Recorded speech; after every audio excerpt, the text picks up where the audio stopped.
Good evening. 2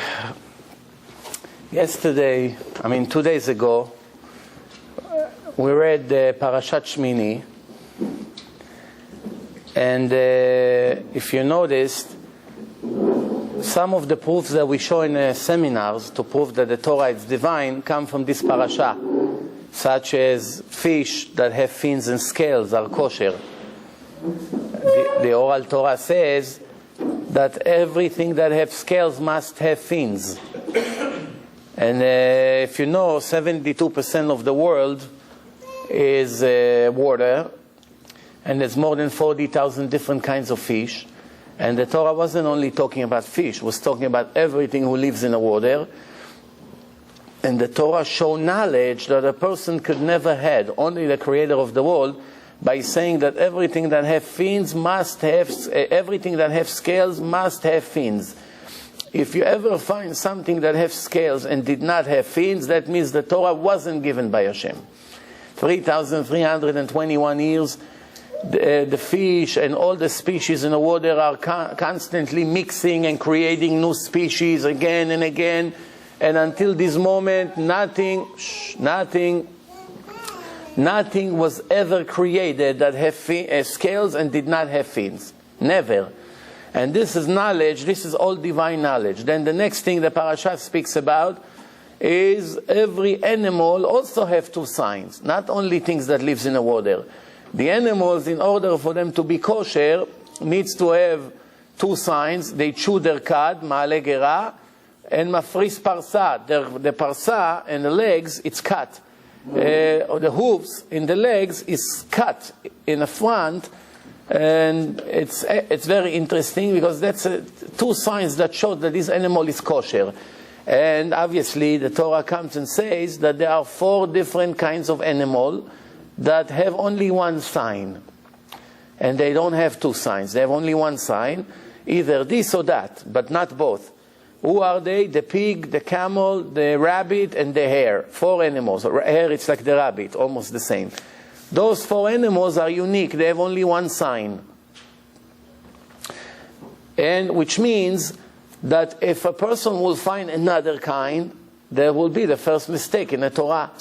Because if it's a divine book and it tells you there's only 4, that means it must be 4, not 3, not 5. If it will be 3 or 5 or 100, whatever it is, that's a mistake in a book. And that's a sign that a person wrote it, like the New Testament, the Quran, full of human errors. Full of human errors, I'm sorry. Full of human errors. So this is it. So this is an indication that something like this could never be given by a person. The third thing that you can see in this parasha, what we read in Haftarah, Maftir, it's Parashat Maftir. What is Parashat Maftir? The Haftarah, we read Para Aduma, red cow. Red cow. I wanted to speak a few minutes about the red cow to give us a little bit idea about what a red cow is. About, something that we can understand.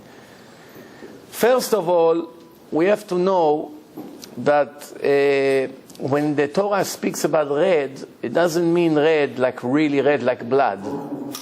It's more brown or burgundy. It's more brownish. But the condition is that there's not going to be any white or black hair. If there is black hair, then it's not kosher. It has to be completely red. And let me give you some examples of some of the information what we need to know about the red cow. In history, we know there was already 9 red cows. 9. And now we are waiting for the last one. We know in tradition that it's going to be altogether 10. We're waiting for the 10th one. Once we have the 10th one, Bezrat Hashem, we hope that the Mashiach, the Messiah, will follow right after. But every few years, there are red cows born in the world. There are red cows all the time. In the beginning, some of them were even kosher. But after a few months, they begin to grow some black hair. And they become not kosher. You understand? So it's very interesting. The last one was born a few years ago in Kfar Hasidim in Israel. But there are red cows all over the world. That, right away, people obviously pay attention because they see it's not a regular cow. It's all red. It's an amazing thing. It's an amazing thing. What do we need a red cow for?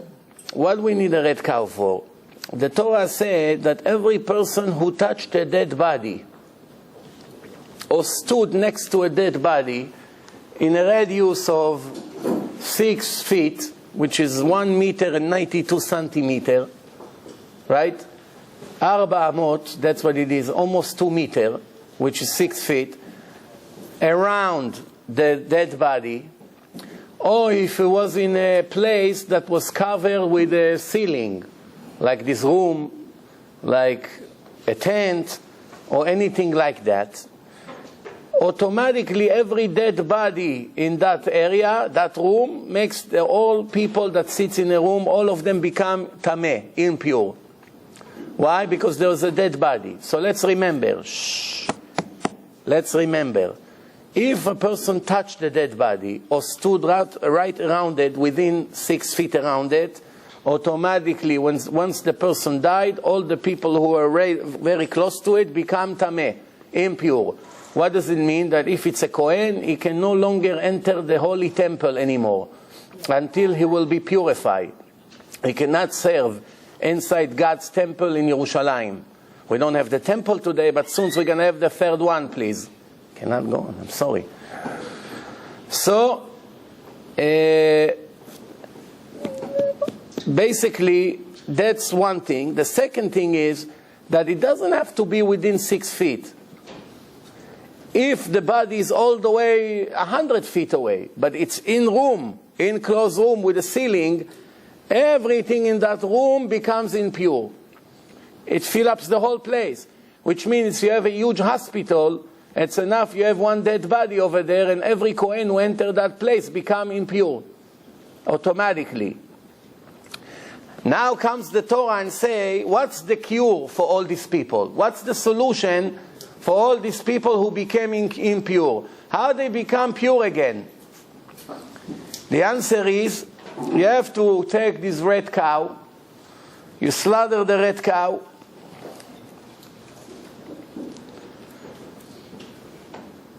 then you burn it, you mix it with water that comes from Yerushalayim. There's a spring water, it's called the Shiloach.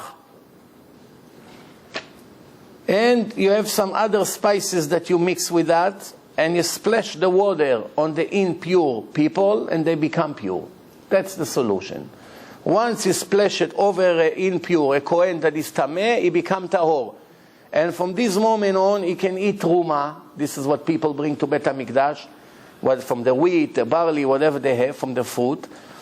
And the kodashim, the sacrifices that the Kohanim eat, now he's permitted again to eat. But before, he wasn't permitted not to serve and not to eat and not to receive truma.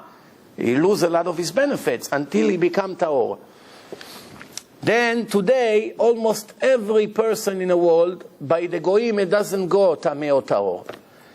Only someone that can become pure, somebody that can be pure, I should say, can become impure. Somebody that can never be pure can never become impure. You understand? Same thing by a Jewish woman. A Jewish woman that has her period, that time she's impure, she's tameh. She will only become pure after she dip into natural spring or rainwater. If she won't do it, she will never be pure ever in her life.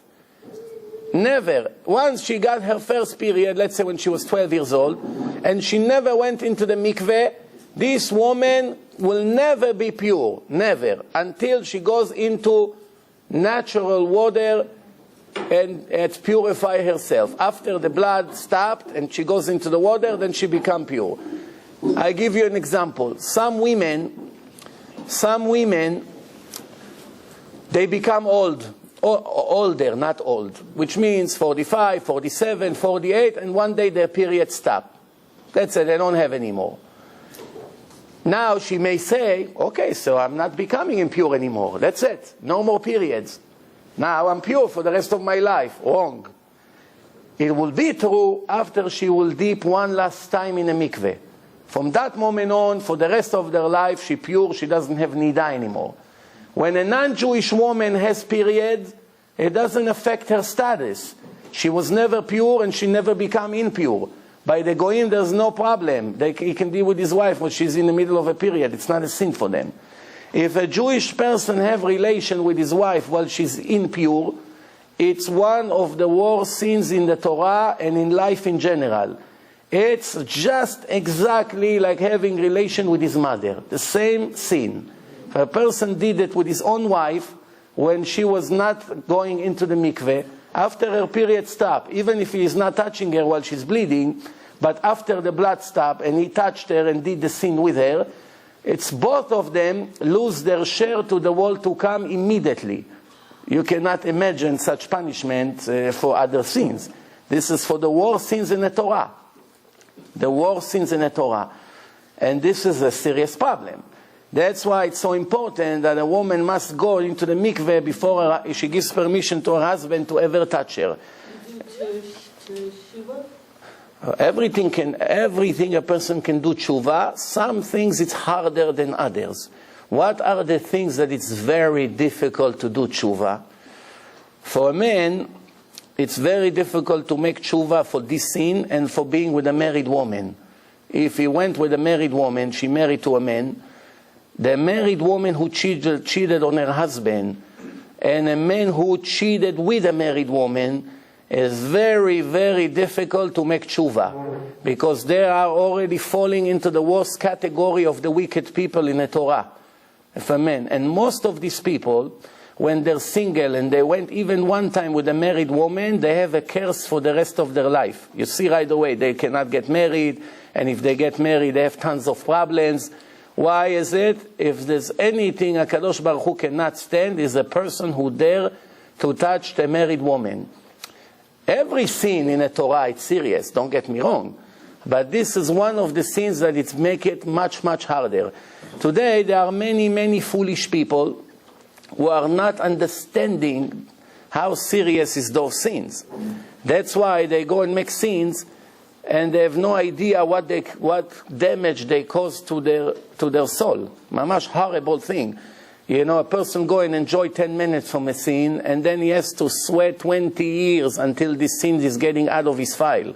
How much tzedakah he has to give, how much crying, how many Yom Kippur, how many times chatati aviti, how much he has to regret and to be ashamed and to beg God to forgive him, and not always he can do it. Him and her, both of them. Okay, now let's move on.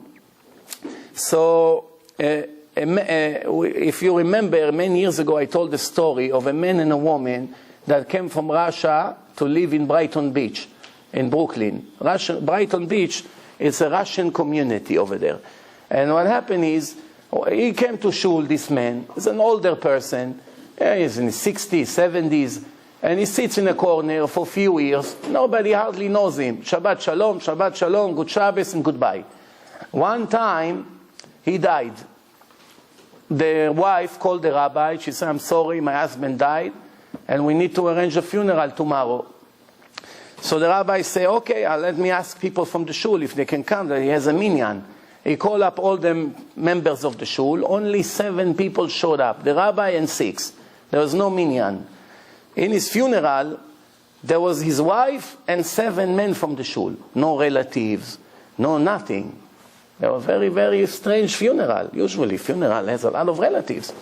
No relatives. Just 7 members from the shul. The rabbi thinking to himself, so the rabbi say, I hardly knew this man. Besides saying hello and goodbye, he never told me anything about himself. He wasn't someone who talks. And I'm sure none of you knows him. So I would ask you, the wife, even though normally a woman doesn't give a speech in front of men, but for the honor of your husband, maybe you say a few words for his soul, eulogy. So she said, okay. So she said, my husband and I, and you can see, are lonely. We don't have children. And we came from Russia a few years ago. We came here, and since then, we live here in the United States.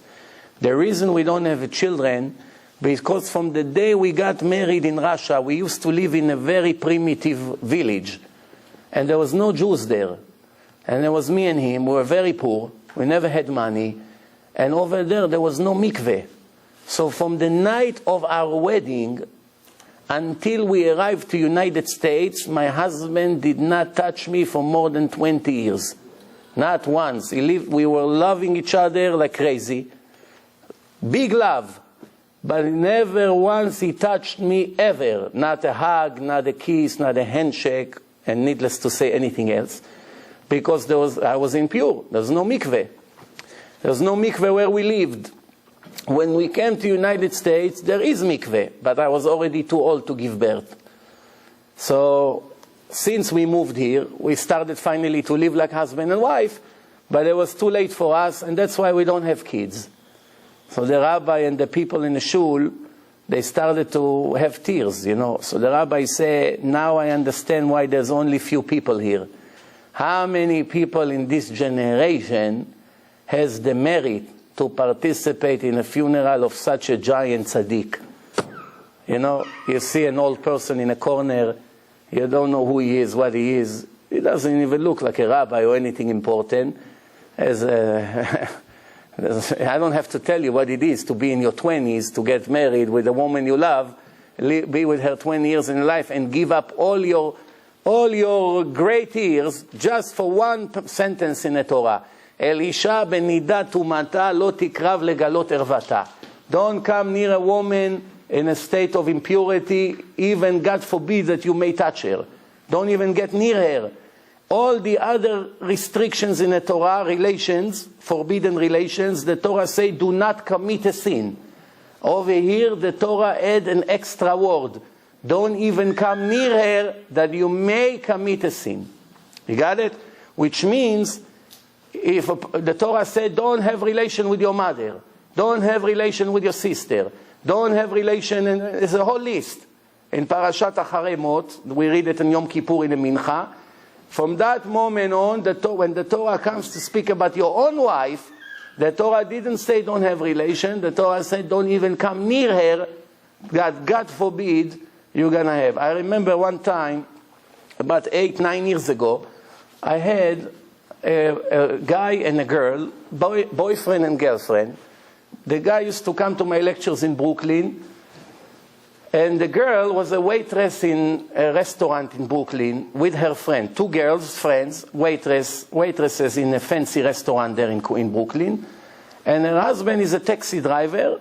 He works during the day, and at night he comes to the lecture. I used to give lectures in those days in a Flatbush.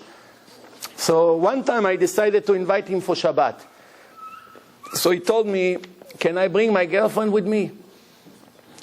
I say, well, you know what? Let's kill two birds with one stone. You know, I say yes. So they showed up, all three of them, the two girls and him. No. So now I know that when a man and a woman live in the same apartment together and they're not married, what sin they do almost every day is sur karet, which I just mentioned before. Every time he touches her, for him and for her, it's a major, serious sin. Very bad sin. It's not a joke. No, I mean having relation. Okay. So I started to talk about this sin in a table. And I see the guy become purple and she become a tomato.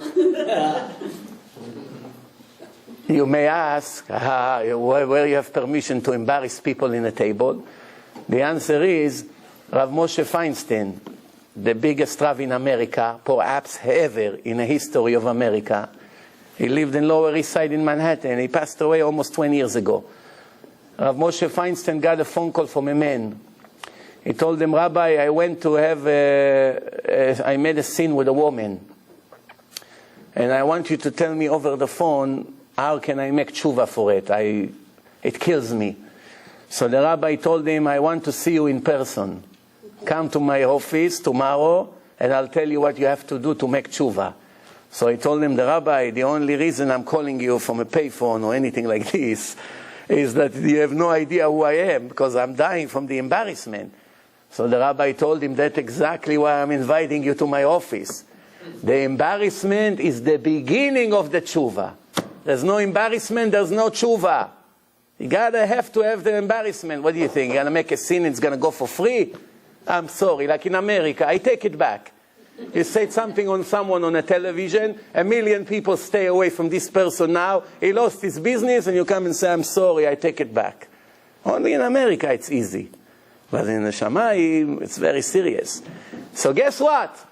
So I'm talking for 2 hours about this. In the end, I said to the guy, why don't you move out? Both of you became Shomer Shabbat. Move out for a few months, and then when you want to get married, do it in the right way. Yeah, we don't have the money, it's difficult to pay double rent.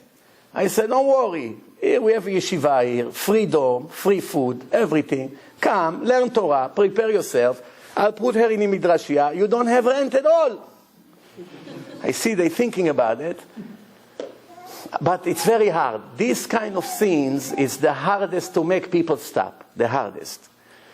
It's a physical bribe. Once a person gets this bribe, it's very difficult. The truth, not the truth, very difficult. So I say to him, you know what? Let's see what Hashem wants. Come. He comes to me. I say, let's ask HaKadosh Baruch Hu what to do. You open the Chumash, whatever comes out in the right page, on the right sides, on the top, that's a message from Shamayim you must do. You agree? He say yes. I ask her, you agree? She say yes. Now remember, the Torah, it's not hocus pocus. You only do it when there is no other choice.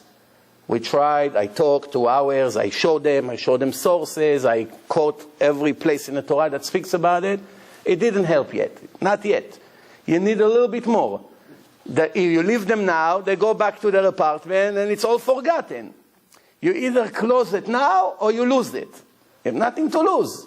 If nothing comes out, nothing comes out. Anyway, you lost. It's a done deal already.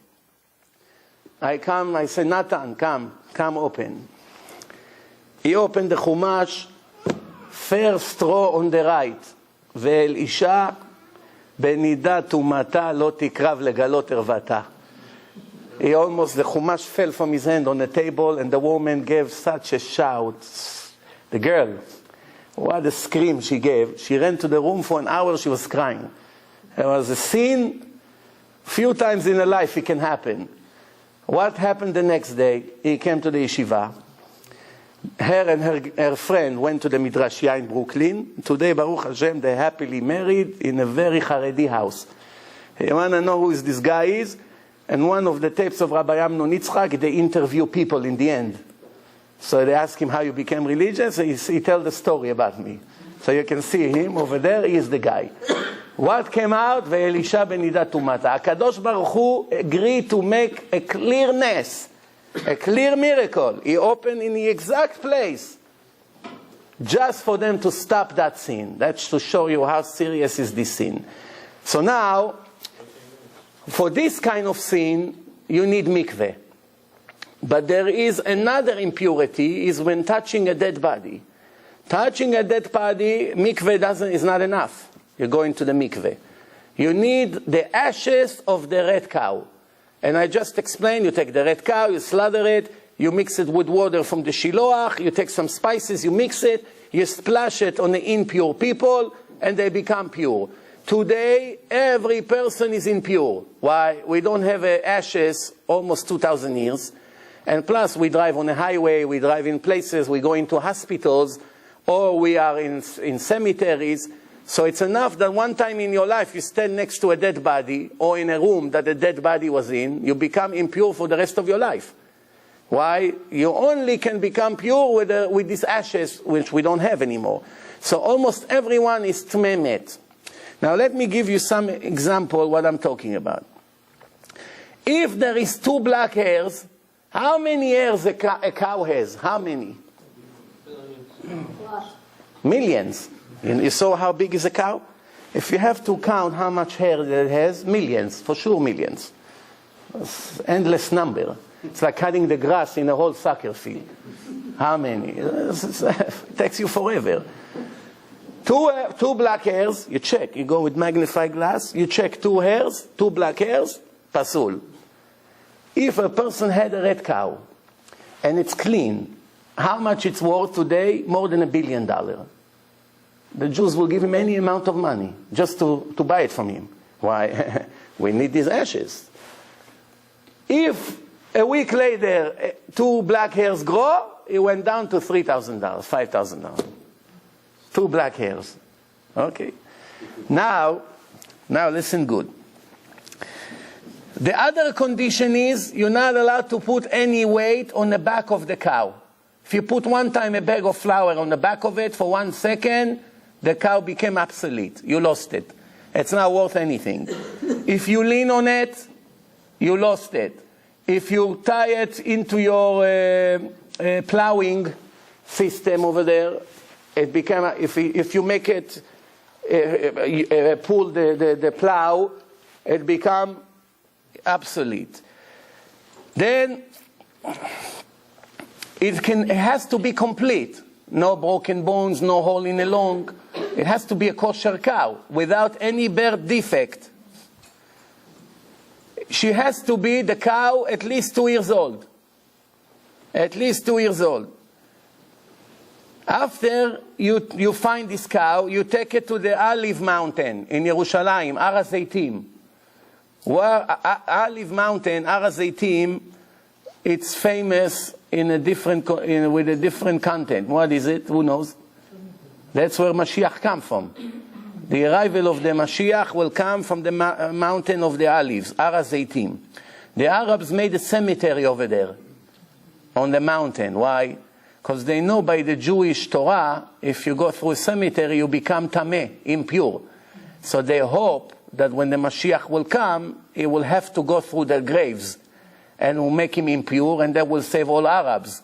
Because the end of them will come very shortly after the arrival of the Mashiach. You understand? So based on our Torah, they surrounded the mountain with graves. 2 problems the Arabs have. One is a grave of a goy doesn't make a person impure, only a Jewish body. That's one problem. The second problem, even if it was, the Mashiach, it's not a regular Kohen. He become a divine person. It's a difference between a Kohen, that is a servant of Hashem in a Bet HaMikdash, to someone who Hashem tell him that you are the messenger of Hashem, and he become with divine powers. How do I know? All the prophecy says, you'll be able to tell who is a real Kohen right away by looking at him, by smelling him. Who is a real Levi? Who is a Jew and who is not a Jew? People who will come to fight against him, all the wicked Jews, he will say a few words and they all burn to death. He doesn't need atomic bomb, he doesn't need machine guns, he doesn't need F-16, he doesn't need a coalition to help him. He doesn't need all that. He just say a few words, all of them goes on fire. And many other examples. How do you know the difference between him to anything that lived here before? Nobody in history has the power that the Messiah will have. Then you take him to Har HaZeitim, facing the front of the Echal of Bet HaMikdash.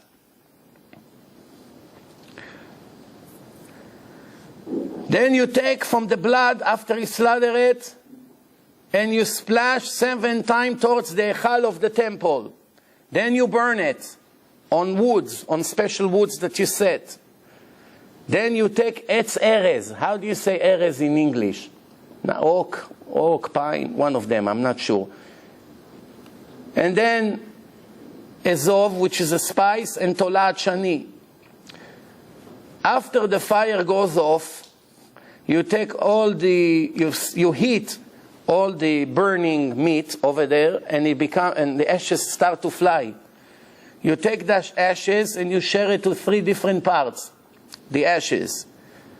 One you put inside a tube, you keep it for generations. Some says that there are families in the Jewish nation that have a red cow from the time of the Second Temple. It goes from father to son, in heritage. Each father transfer it to his son. He say, when the Mashiach come, run and tell them that you have the ashes. I don't know for sure, but that's a rumor that you hear every once in a while. The second part, you reserve it for the Kohanim. The Kohanim will use it to purify themselves. And the third one, you live in Har HaZeitim, in the Olive Mountain. And the nation of Israel can go and use it for their own purity. It will purify them. You can constantly add water. Remember, you mix it with water with the shiloach. If the water is about to be over, you add more water to it. It's no problem. One cow can be for billions of people. It's no limitation. Then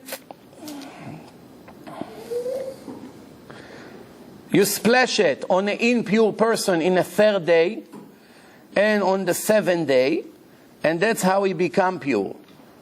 The red cow, the first red cow was in a generation of Moshe Rabbeinu. Moshe Rabbeinu burned the first red cow. Then it was burned actually by Elazar ben Aaron, nephew of Moshe Rabbeinu, the son of Aaron, Elazar. He was the deputy, Sgan HaKohen HaGadol. There was Kohen Gadol and he was the second Kohen. All the other red cows, the 8 that came after the time of Moshe Rabbeinu, that were kosher, they were burned by different people.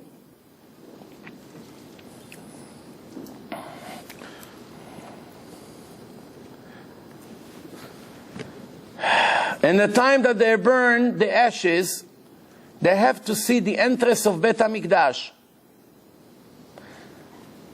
Even Ashtiyah, the stone where the world was created for, is right there.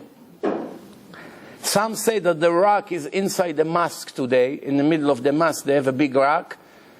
That's Even Ashtiyah. That's the stone that Hashem created the world from. Then, to burn the cow has to be on top of rocks, straight rocks, that underneath it will be empty, that we know for sure that there is no grave underneath. Because imagine you do it on the floor and 20, 30 feet in the ground it could be a grave of a Jew. It messed up the whole ceremony. So it has to be on a rock, a place that people could not bury anyone. Then the Rambam wrote, all together there are 10 red cows.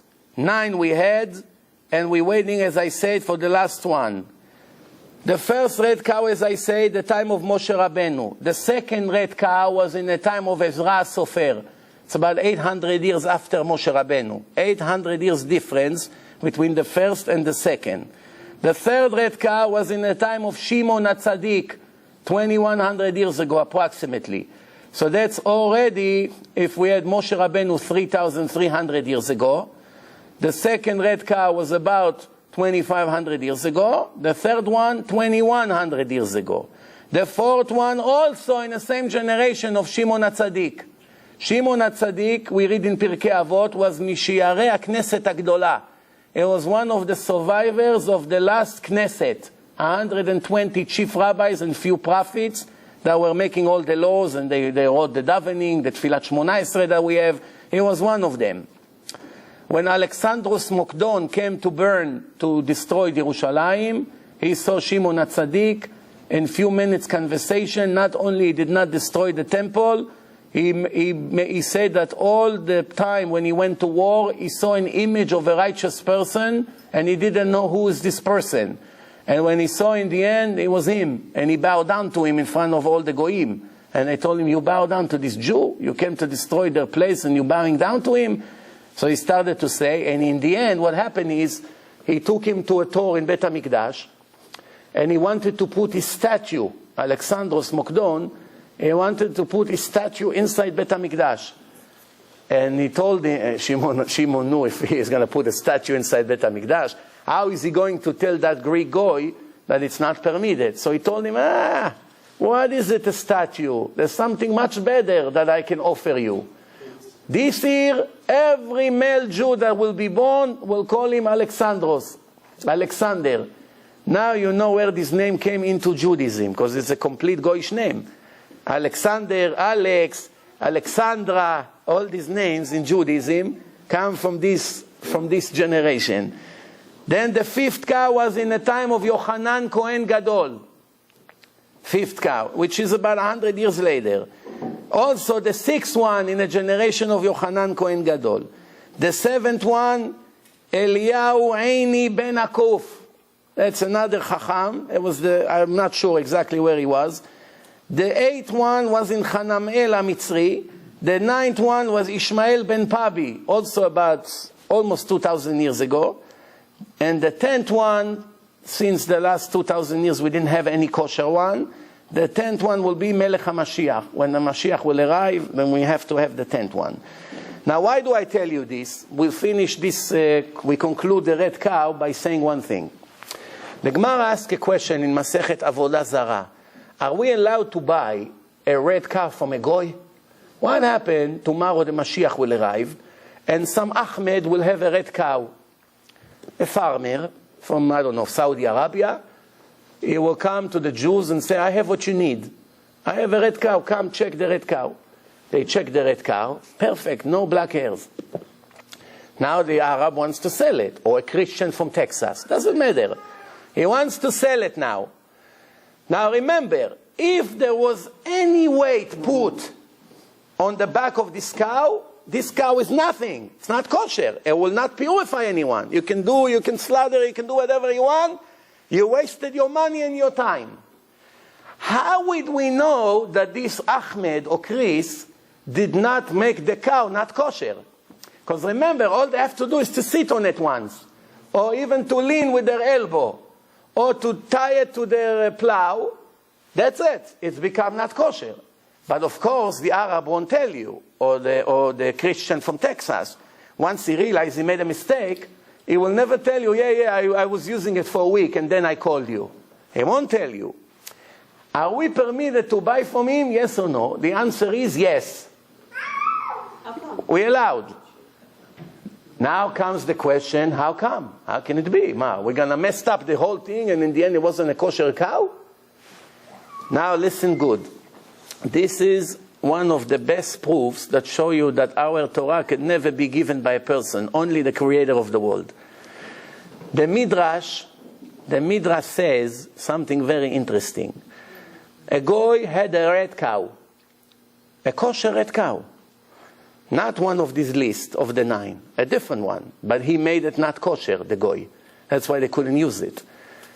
This red cow, one day the goy found out he has a beautiful red cow. It's brownish red, all of it.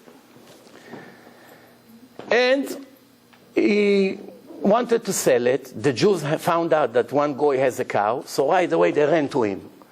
The treasuries of the temple, they came to buy this cow from him. How much? He said 4 coins of gold. What is it like? $4,000 today. A whole big cow. The Jews right away took the money. Here. The goy started to smell something is fishy. The Jews want to buy and they never argue on the price. Something is not right here. He said, hold on. 5. Say, fine. 6. Fine. 10. Fine. 20. Fine. That's my lucky day. Everything fine. He went to his neighbor. He said to the neighbor, what's going on here? That because of the color, they're willing to pay so much? Big deal. Anyway, they slaughter and eat it in the end. Well, who cares about the color? The guy told him, you fool. Any amount they'll give you. You don't know that they're waiting for this red cow? He went back. He started to negotiate with them. He went up to 1,000 coins of gold. 250 times more than the original price. And the rabbi say, fine. And he say, okay. The rabbi said, we didn't bring so much money with us. We're coming back tomorrow morning. Make sure you stick to the deal. Don't start to negotiate again. Is it 1,000? Yes. The next day they brought a huge bag full of 1,000 coins of gold. They put it on a table, a pile of gold. The goy, which wasn't exactly a Jew lover, his neighbor told him, but if you put something on a cow, it makes it not kosher for them. So he said, what, will I give the Jews something that they need? Of course not, I'll mess it up. He took a bag of whatever it was, wheat, and he put it on the back of the cow all night. In the morning early, he got it off, and now he brings the cow out. So after he counted 1,000 coins of gold, the Jews say, wait, don't touch the money yet. Let us check one thing. One rabbi look at the eyes of the cow, and one rabbi take a magnifying glass, and he goes to the neck, and he goes like this. And then the rabbi say to him, this is exactly as I tell you, it's in the Midrash. Next time when you want to make fun at someone, Go make fun at your own mother. Don't waste our time. No deal. So the guy looked at that. He said, what happened? He said, from yesterday to today, you did something to the cow. It's not kosher. You put something on it. No! Yeah. He said, get lost. They took the money and left. The guy went inside and he screamed, bless you, God, that chose this nation to be your children. Put a rope around his neck and committed suicide. Here. All right. Now, I guess I had to fix my tie, so I came up with that story. Anyway, so that's the story. How did the rabbi know if he put weight or not? The Mizrachi say that once you put weight on the back of this cow, there are 2 hairs in the neck. They fall down, and there is no way ever to rise them back up. They stay down. You brush as much as you want, a minute later they fall down. And the eyes of the cow become cross-eye. After you put one-time weight, even for a second, the eyes will never be straight. They become cross-eye. That's 2 signs in a red cow. My question to you is, for those who think that the Torah was given by people, what person would know that for millions of hair, there are 2 in the neck? Who would ever know such a thing? Person would never know. If I put a weight on a red cow, would I know to look for millions of hair? There are 2 right here somewhere, and they fall down? How come a person would never know it? Only the one who created the cows, he was the one who was able to give us this information. For millions of hair, it's not something that you see right away. Right? If you put weight on a cow and the cow collapses, and it can never comes up, then everybody can give this information. You don't need to be God for it. Everybody see it. But for millions of hair, 2 of them fall down and exactly right here somewhere in the neck, that's only God. You understand? 2 signs. Same thing, fins and scales by the fish. Same thing, chewy cud and split hooves by the animals. Everything in the Torah go 2 witnesses. Al pi shne edim yakum davar. This is the rule. Now, this was one thing from the parasha. Now I want to read to you something that we read in the Haftarah. When we have the Haftarah, we read a part of the red cow. We take a second Sefer Torah, and we read in a different place. It comes after Parashat Zachor. Zachor asher asa lecha Amalek, the week after red cow. Where is it? Bamidbar 19. Bamidbar. Vayidvar Hashem elai le'emor. The part of the Haftarah is Prophet Yecheskel. Remember, Ezekiel 36. Let's see what the prophet told us in the name of God. Ben Adam, like they say in Harlem today, hey man. Hashem called him Ben Adam. The nation of Israel sitting on their land. Which land? Which land? How many years ago Prophet Yecheskel lived? How many years ago? 2,600 years ago. 2,500 years ago. Vayetamu otam bedarkam. They make the land impure. Ketum'at anida. They make the land impure like a woman is impure when she gets her period. Nida, tum'at nida. Why they call tum'at nida nida? Why the woman called nida? What's nida? Come from the word nidui. Nidui is isolation. When you punish a person and you put him in isolation, in cherem, you put a ban on him, like they want to do all the time to Israel. Let's put a ban on them. So that means they isolate them. As the prophets say, Am levada dishkon uvagoim lo itchashav. The decree on the Jewish nation is to always be isolated. The goyim will never like us, and this is a plan of Hashem. Why? To help us not intermarry with them. And it says like this, Vayeshpoch hamati alehem. I throw my anger at them. the same way they impure my land. I will spread them in all the nations. I'll spread them in all the nations. Do you know any country that there's no Jews today? Vaizaru ba'aratzot kedarkam, like you spread salt. You know how you spread salt on a pie or on something? You throw the salt all over. And then I will judge them based on what they do. They will come into the Gentiles and they disgrace my name, will do chilul Hashem. The Gentiles will say, this is the nation of God, this is how they behave. This is all the prophet tells them, this is what Hashem is going to do to you, and this is what you're going to do. After you've been kicked out of the Holy Land, and you live by the Goyim, what was United States in that time? Babylon. Now you have America. What was the empire in that time? It's Babel, Iraq. Va'echmol al Shem Kodshi, I have mercy on my holy name, that the nation of Israel disgraced among the Gentiles where they came to. Therefore tell the nation of Israel, this is what the Master Hashem says. I'm not doing it for you.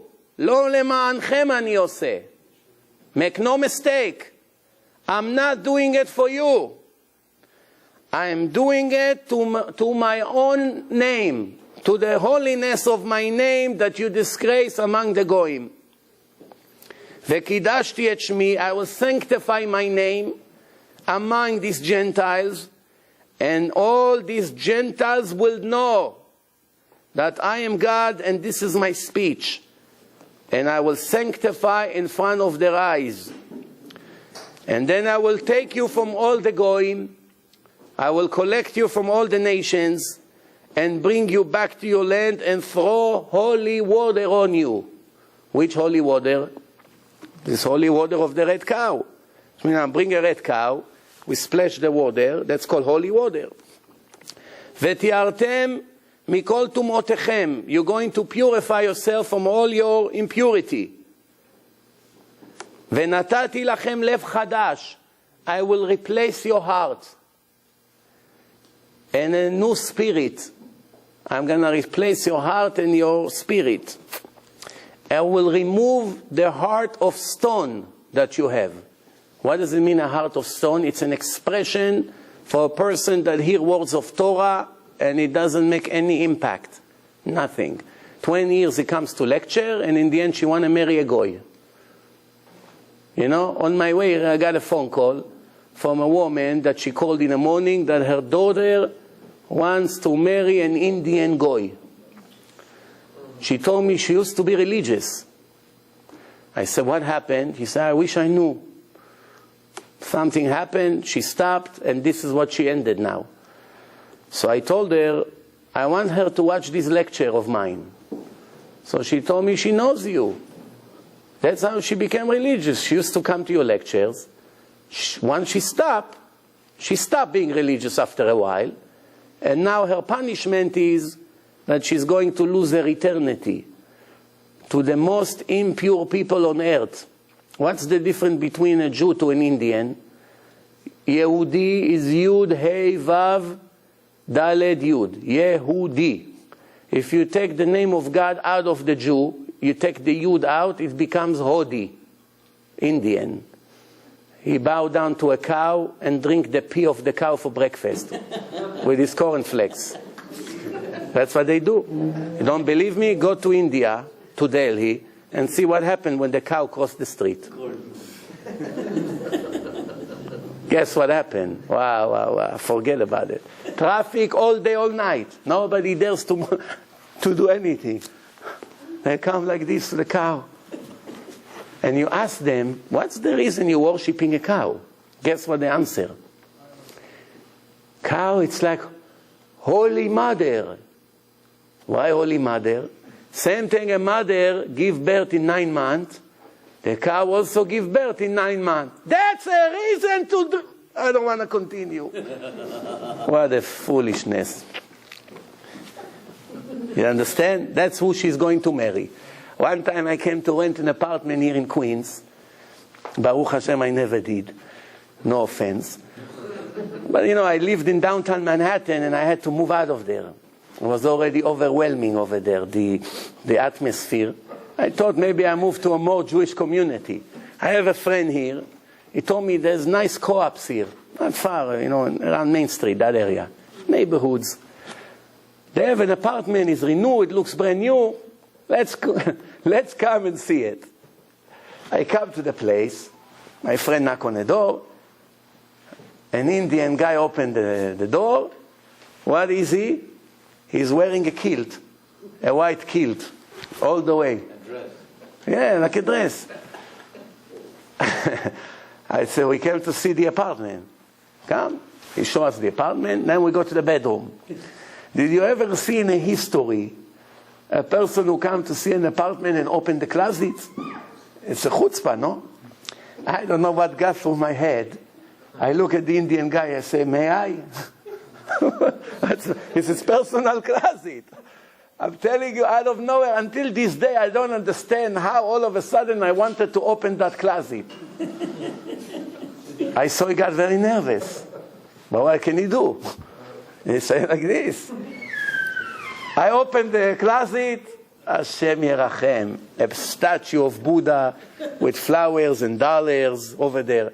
As soon as I opened the closet, he went down like this, and me and my friend went down. Ew! I say to my friend, quick, I'm almost fainting, let's get out of here. Almost rented that apartment. In India, all these idols worshippers, they made the entrance to their temples very low. That when you enter, there's a big statue standing over there, and before you realize even, you bow down to their idol. So many Israelis go on a trip to India, and they already catch the trick. So how they overcome that problem? They go in reverse. Baruch Hashem, the Jewish mind is still working.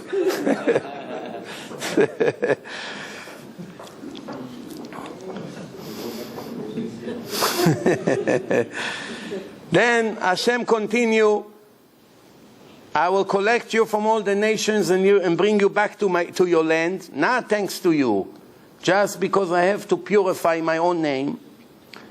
Lo למענכם אני עושה, not for you I'm doing. בושו ויחלמו, be shame on yourself. That's the truth must be said. Return from your bad ways, make tshuva. And the day I will purify you, and I would let you rebuild the cities, and all the destroyed cities will be built again.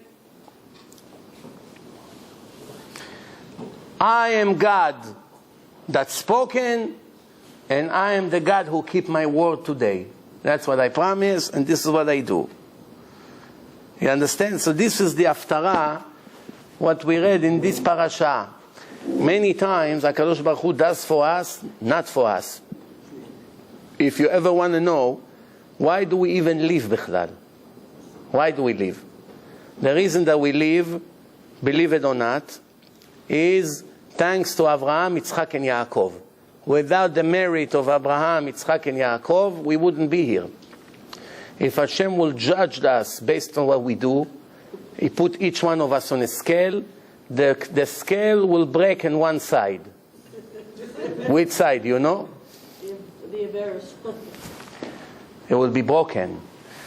The problem of the people today is that they do 1 or 2 mitzvot a day, and they completely forgot that at the same time they made 1,000,000 other sins. The sins don't exist.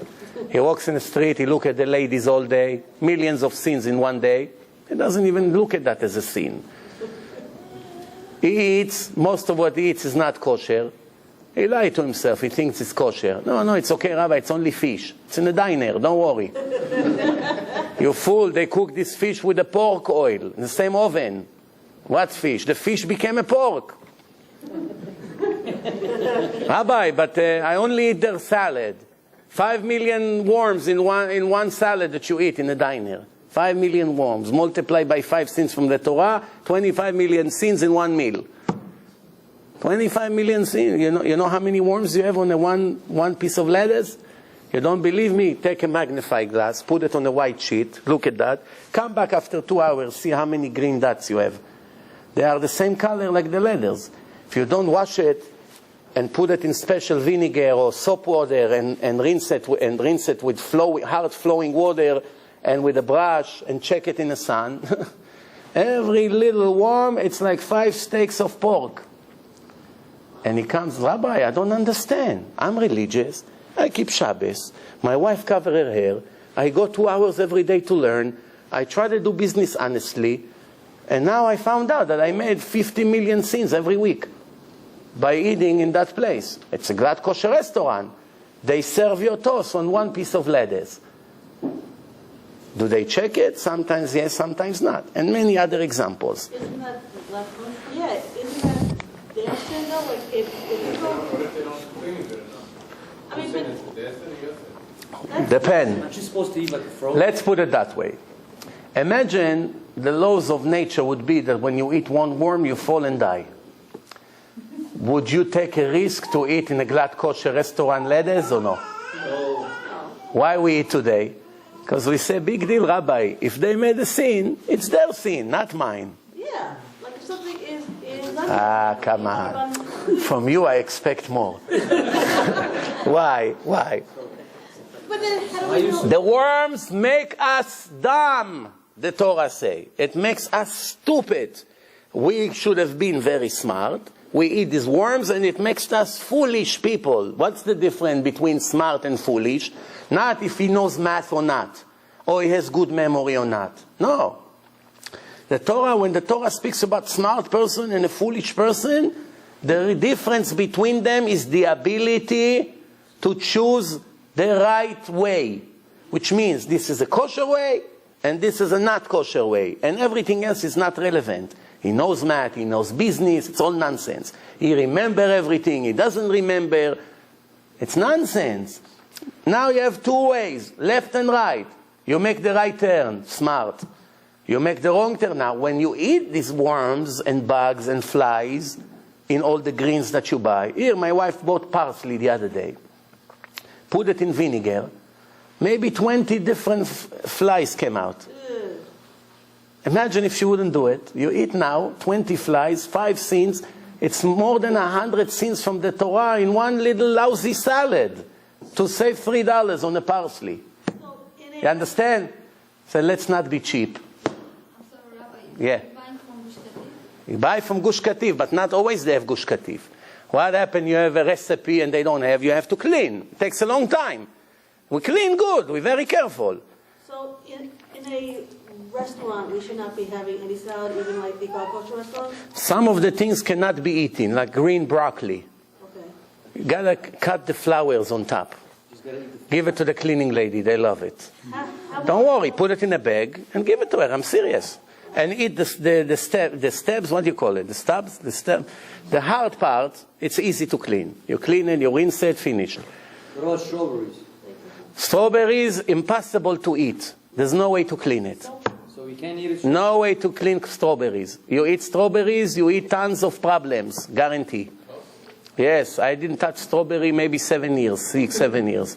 Don't eat. We can live without it. It's no problem. Isn't like you're supposed to get an Adam, company Adam, they get frozen? Strawberries, the expert in kashrut, they say that more than once. Impossible to clean. That's it. Wow. Okay, now, shh. Now, when a person eats these bugs and flies and worms, he cannot see the picture that he's supposed to see. Everything looks the opposite. For instance, I give you an example. When you see a righteous person do something, for instance, argue with the wicked people, instead of jumping and protecting the righteous one, he always going to choose the opinion of the wicked one. No, it's too hard. It's too strict. Come on, don't go too hard on them. These people, they're trying. Always going to choose the wicked people's side. Why is it? He eats. It contaminates his soul. He cannot make a right decision. Rashi writes, "V'nitmetem bahem, nitamtem bahem, tiyu metumtamim." You know what does it mean, metumtam in Hebrew? Metumtam means you became dumb. You were supposed to be smart, and you became dumb. How you became dumb? You didn't go to Harvard. No, that's not what the Torah says. You can be smart without going to Yale or Harvard. Why? If you follow the laws of the Torah, it's divine laws. Who knows better how to make you smart? The food creates blood. The blood goes to the brain. The brain functions either with kosher blood or not kosher blood. Kosher blood make you see a clear picture. Non-kosher blood make you do everything the opposite. Like, give you an example. In marriage today, marriage situation in houses. How many sins a religious married man does every week? Almost you cannot find today religious people that do not cheat on their wives. It's almost impossible to find. If you take 1,000 of them, maybe 10 of them are honest. Really? The others, all of them are cheaters, which going to pay for every one of their sin. Now you're thinking, come on, you crazy. What's wrong with you? You exaggerate. To cheat doesn't mean to go and touch another woman. To cheat means enjoy the beauty of another woman, or even to think about her not modestly. That's 100% cheating in the Torah. Don't believe me? Open the Rambam in Ilchot Shuvah. He says, the ignorant fools, they think that by looking at the ladies, what did we do? It's no big deal. We don't dare to touch. To touch is needless to say. What a special oven they prepare for him in Gehenom for going with another woman. There's nothing even to talk about. You understand? And you know why it happened to the men? One reason. Because they don't learn Torah daily. One day they don't learn, today the chance to cheat is 1,000% higher. Just because they didn't learn today after Shachrit. You don't believe me? Try 1 week. See how you behave in your office with all the goyot around you when you learn at least 1 hour Torah before you come to work, or when you don't work. When you learn, you're embarrassed to even raise your eyes to look at them. You're disgusted from them. Why? Your neshama revived for a few hours by learning. And if you don't, everything that moves, he looks like this. Not to talk in his cell phone and a newspaper and all the other dirts around on the street, especially in the summer times that is coming soon. So maybe we should move to Alaska. Please, people mothers there, I don't know. Do they have summer in Alaska? Or it's always cold? The Gemara say, Irure avera kashim min avera. Thinking about the women is harder than actually making sins with them. Thinking about them is worse, because it never ends. To make a sin with a woman take 10, 15, 20 minutes and it's over. And it's a one major, very bad sin. But to think about her 10 hours a day, it's millions of sins. And it contaminates the soul and make you far away from Hashem. And your soul cannot hear words of Torah because you are such a wicked person. When you hear Torah, after 5 minutes you want to get up and leave. You understand? Why is it? The more impure you become, the less connection you have with Hashem and His Torah. There's no miracles. If you purify yourself from here, from down, they purify you from there. Abba litaer mesayim beyado. What does the Torah say? If you come forward to purify yourself, Hashem begins to help you. If you want to be attached to Christine and to Fatma, how you want Hashem to purify you? How? With living in a lie? You understand? First of all, I'm thinking as a man, there is nothing more despicable and dirty and ungratefulness from a man that is married to a woman to even look at another lady. Such a chutzpah, such a despicable act that if it was up to me, I don't know what punishment I would give to this person. Immediately. Wouldn't wait a second. You have a wife, raise your children, prepare for you things, run for you, cry for you, support you, try to do everything for you, even if she's not perfect. And you have the nerve to go with this Goya, this club. things that I hear, mamash, I have to hold myself not to vomit the things that I hear out there. You know, it's mamash busha. Busha v'cherpa. And later the marriage fall apart and ruins the life of the kids.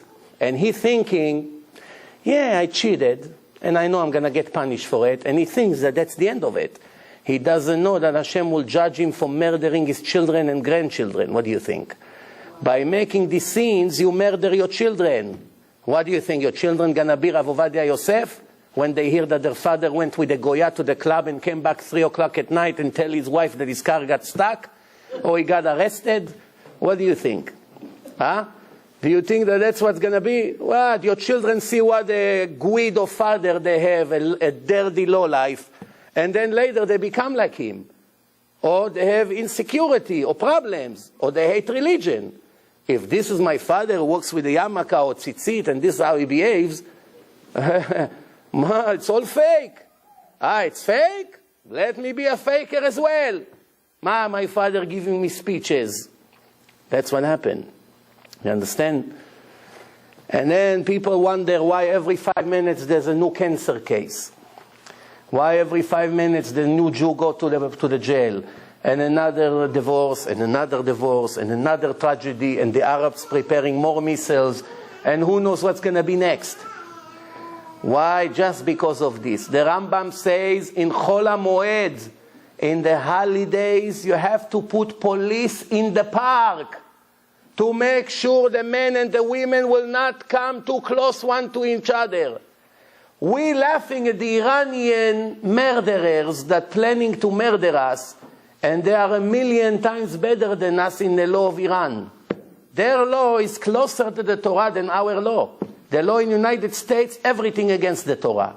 The laws in Israel, everything against the Torah. All over Europe, everything against Hashem.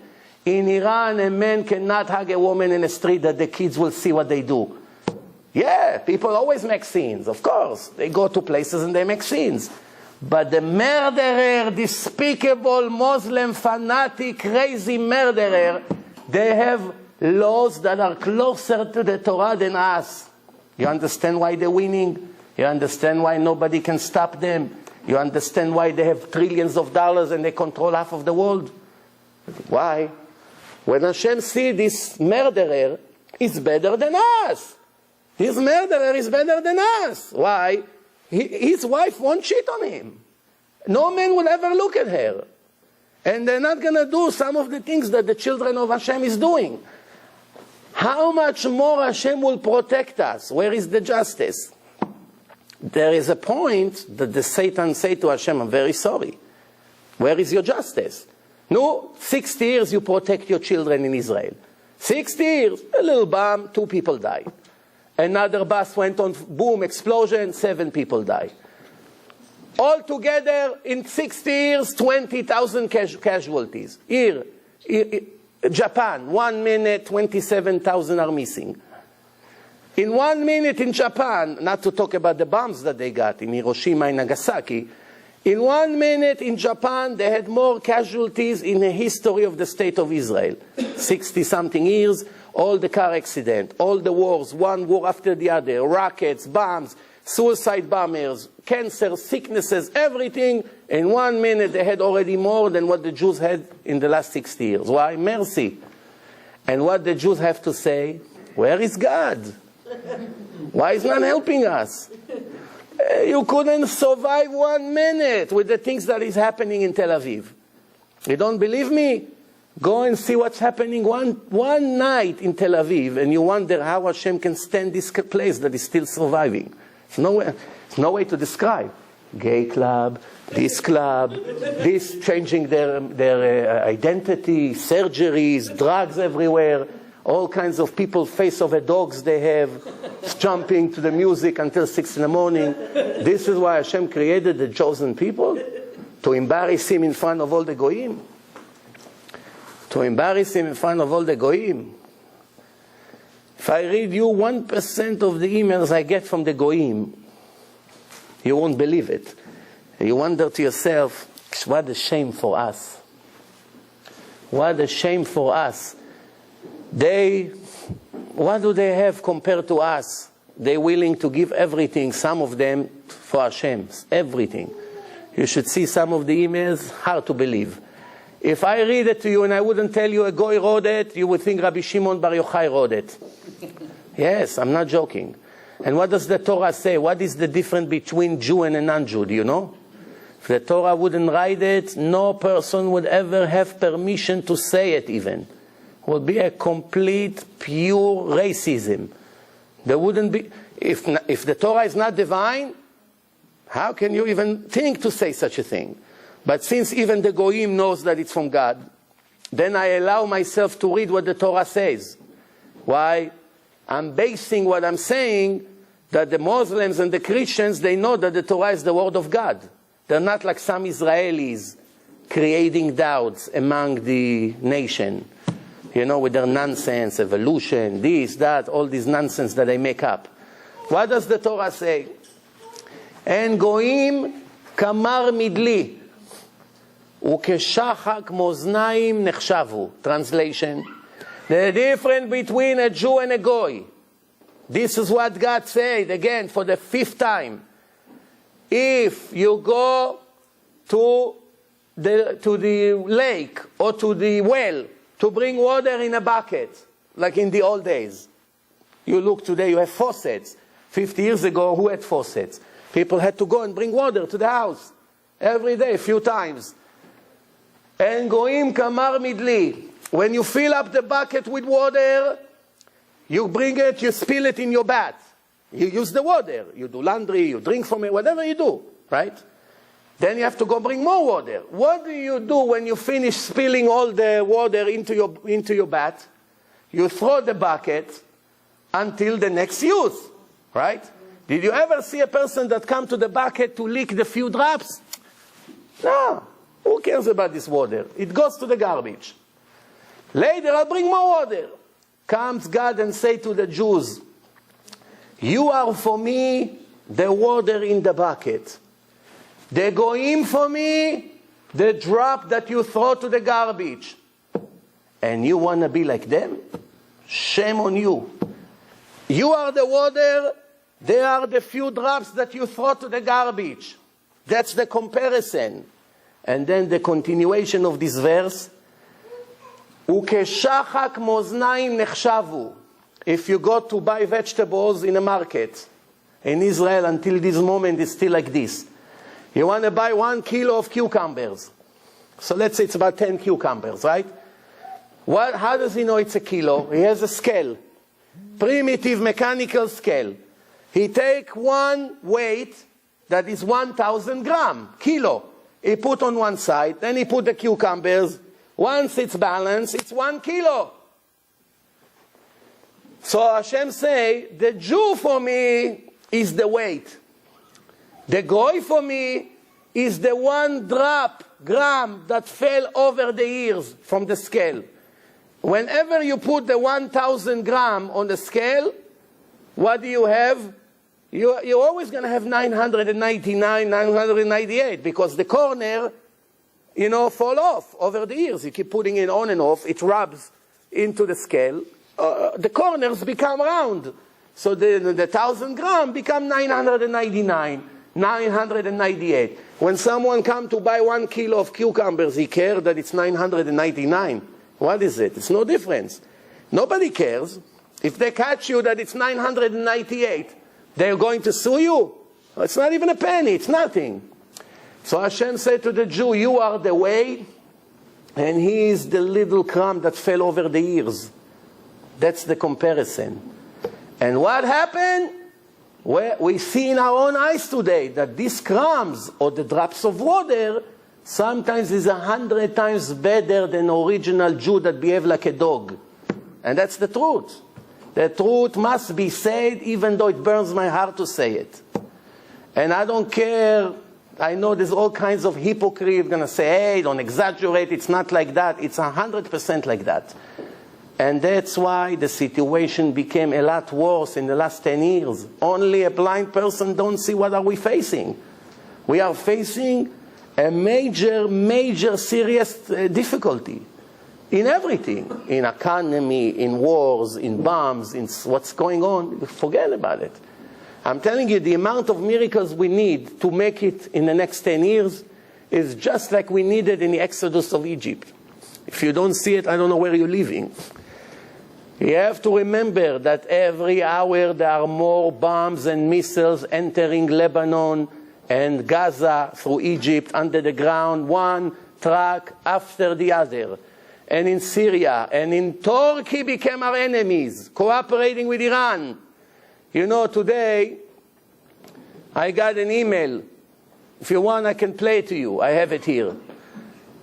Somebody brought some news. He got it from the news. 2 weeks before the earthquake in Japan, the government of Japan, the minister, or the foreign minister of Japan, or his deputy, I'm not sure which one, went to Iran to finalize a deal with the Iranians that Japan support their nuclear plan. You hear that? They will supply them everything they need. HaKadosh Baruch Hu say, you want to help people who wants to destroy my children? You will be destroyed first. That's what happened. 2 hours before the earthquake started, they announced that they recognize a Palestinian state.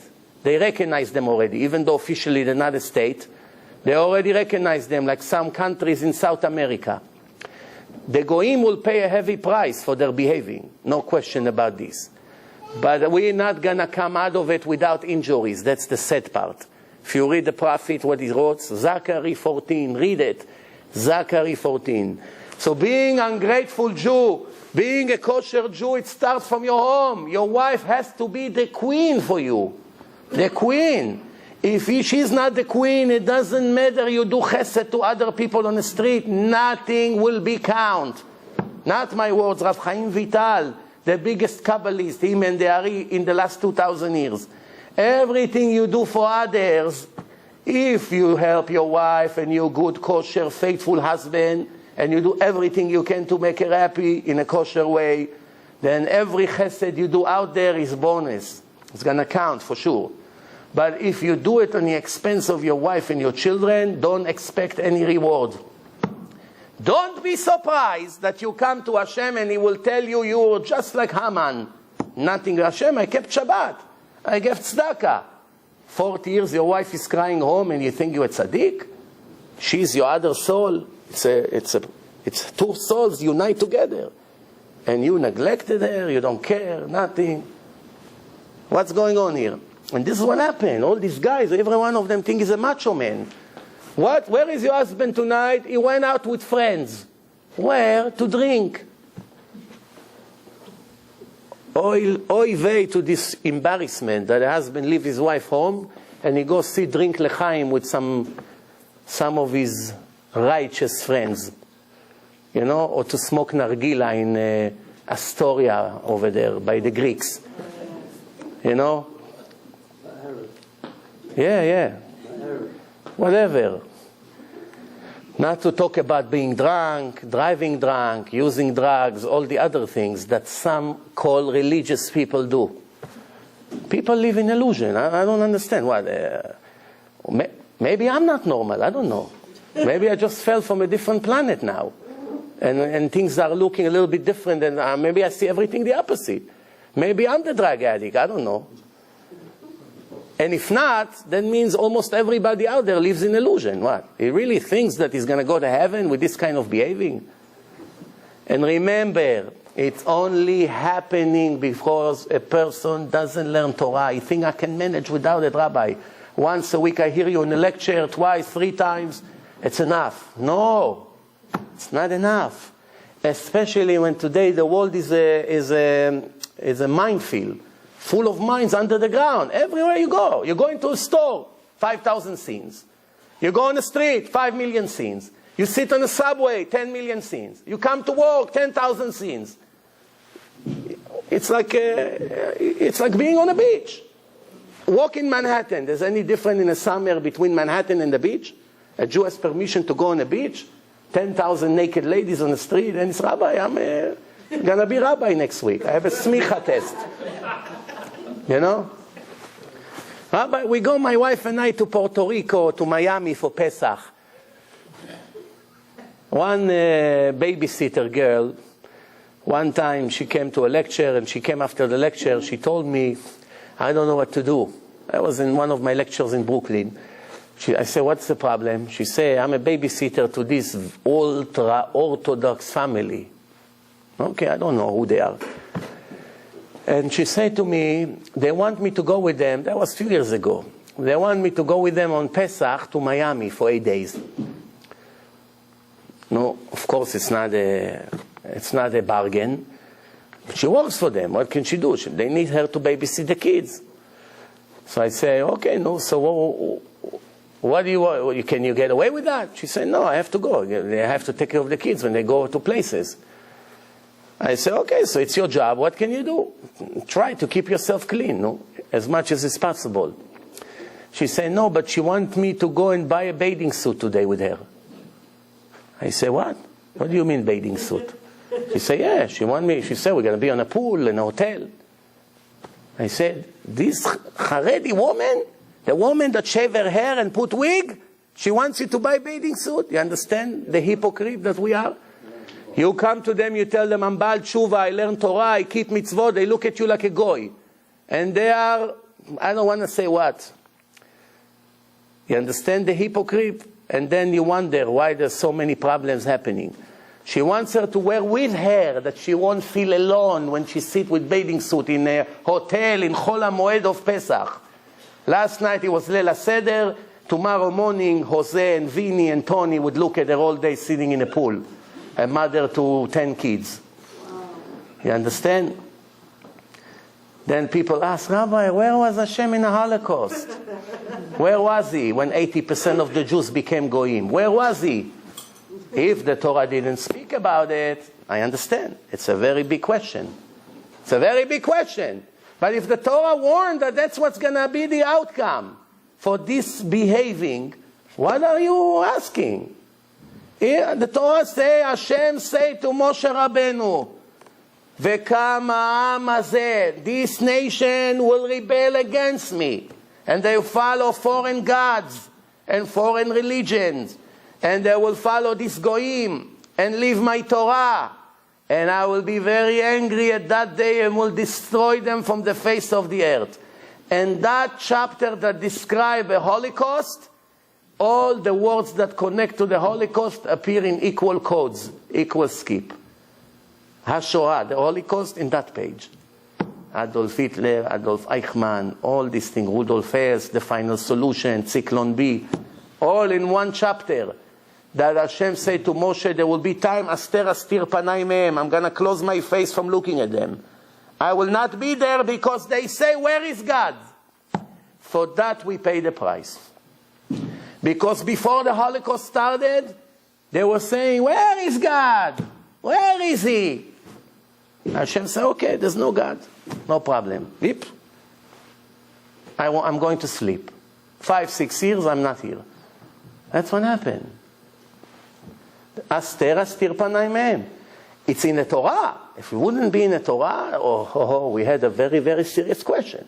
But if it's in the Torah, why we ask? Because we talk from our heart, not from our head. It kills us that 6 million people were butchered. It bothers us. We cannot recuperate for such tragedy. It keeps coming back to us. What a horror, what a terrible, terrible tragedy. But if we think with our head, we see that it's one for what Hashem told us it's going to be. We made it to ourselves, and I'm afraid that we're going to do it again. That's the problem. So I want to give each one of you an advice. Now it's the time to really, really wake up and start becoming really religious. Really, not fake. Real religious means your wife is the only woman in your life. No other woman can even enter your sight. Not to talk about thought or touching or doing. Helping in a house, giving attention, being honest, come from work on time, do things together. I understand. Parnasa, it's hard, you have to work, fine. You know. Don't waste time on nonsense. Besides your wife and your children, your friends are the peel of the garlic for you. They don't exist. They will only exist when you have extra time with the permission of your wife. You sit with your friend and playing cards or doing other things and you leave your wife at home, there's a big crime. Big crime. Not to talk about all the prostitutes that you have in your phone, that if we'll announce all the numbers over there, you won't know where to bury your head. Walks with a yarmulke, comes with a baseball hat to his whatever. You understand? Living double life. Why they're not accepting my kid to yeshiva, Rabbi? Discrimination. Just last night he spent the night with his I don't want to say what, and in the morning he come, Rabbi, it's not, I don't understand, prejudice. Prejudice, check yourself first before you complain. Then if you are 100% clean, come and ask. It's not fair, they didn't take my kids to yeshiva. They didn't approve me here, they didn't approve me there. They don't want me in that synagogue. They make faces to me over there. They don't want to marry my son, this family. It's all from Shamayim, you don't understand. Nobody can touch you. Nobody can make you a scratch unless if you're guilty of something. You want to clean yourself with Hashem. Don't worry about what people think about you. There are people now thinking, what's going to happen with our children shidduchim in 10 years from now? Who say you're going to be around in 10 years the way you live? Think right now, first of all, how do I correct myself? And then things that happens to me, one by one will disappear. All these problems. I just want you to know. They asked Rav Eliashiv and all the other Gedolim. A man went to jail. They asked him if to give money to release him on bail. He asked them, is he keeping nida with his wife? They say, no, he's Chiloni, he's not religious. So he say, ask him, if he accept on himself to keep at least nida, that he won't touch his wife until she goes to the mikveh, then release him. If not, keep him in jail forever. It's better for him and for her. Why? He will come out, he will make sins with her. Now they cannot make sins. Better for him. It's not a revenge. It's not a punishment. It's better for his soul. He comes out of jail, he goes to his wife, he make both of them is karet. One day they're going to have to pay for that night. Big time. He will say over there, why you released me? Why? Keep me there for another 40 years. At least I wouldn't make those sins. Over here, people think with their heart, they don't use their head. Once you begin to use your head and you stick to the Torah, believe me, many of the things you think automatically will right away flip over. And the truth hurts. Don't get angry on the person who tells you the truth. Get angry at yourself. The Pasuk say that the wicked people, they don't want to correct their evil way. And not only all the problems come to them, they get angry at Hashem. Ve'al Hashem is ivelet Adam tesalef darko. The stupidity of a person will turn him away from Hashem, and he will blame Hashem for his problem. Ivelet Hashem tesalef darko. Ve'al Hashem is af libo. And who is he angry at? At God. Well, I'm not married. Is it fair? My friend already got married 3 times. Yeah, Rabbi. I told you what happened to my friend. He's almost 50 now, and he never got married, and he's dying to get married. It's not one of these people who wanted to waste time. Since he's 20-something, he's dying to get married. And no matter what, it didn't work out. One time he came to a lecture, and the rabbi was speaking in Seudah Shlishit, and the rabbi said that the Satan has a wife.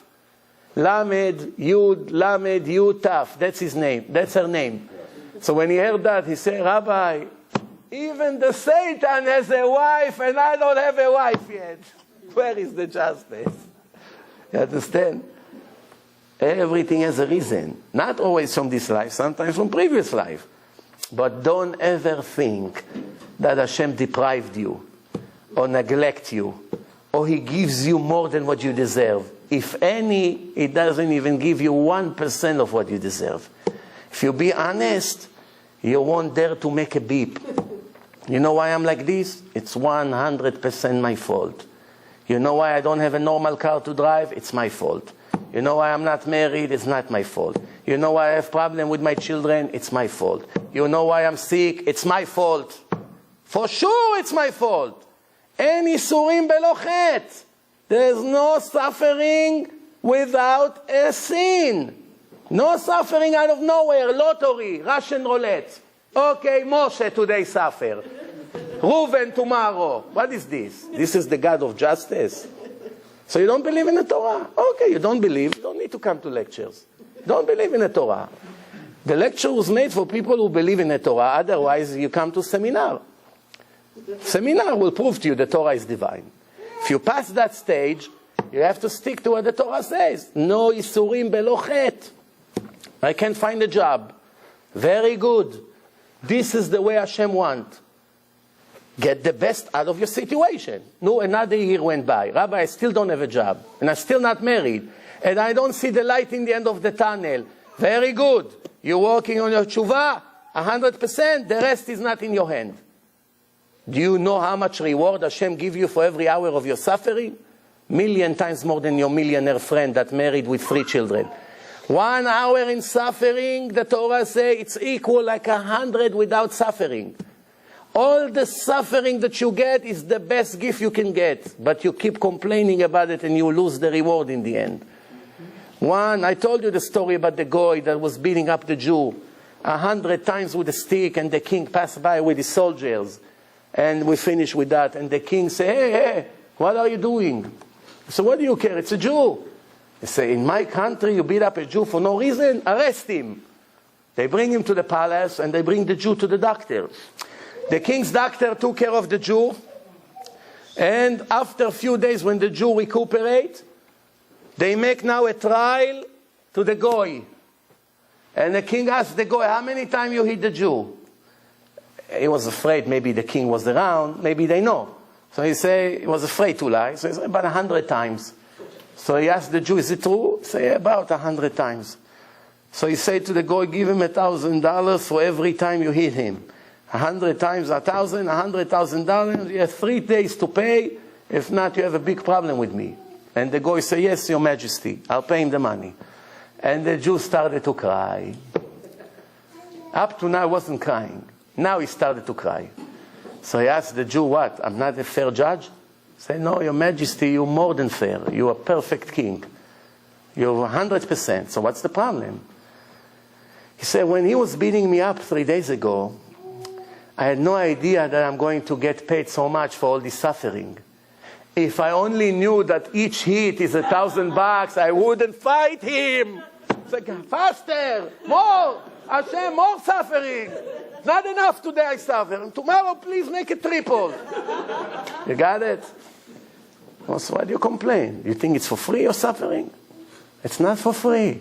You're earning big time. Have patience. What's life? Before you realize it's over. Blink of the eye. 2 or 3 weddings and your life is over. That's it, ma. By me, it's like this. I go to 1 wedding a year. So, before you realize it's over, fine, blink of the eye. That's what Chazal say about life. You look back at it, 1 page, you conclude your life. Fine, up, and it's over. And now you complain, Rabbi, 7 years I suffer. 7 years, it's something. Be'ezrat Hashem, we'll do the right thing. Pesach is coming. 3 weeks, less than 3 weeks. Holiday of freedom. Ben Nisan nigalu, Ben Nisan atidim ligael. Maybe it's the last Pesach. Be'ezrat Hashem. Maybe we'll hear the shofar of Eliyahu Hanavi. One thing, we have to be prepared for it. Baruch Adonai Le'olam, Amen ve'Amen.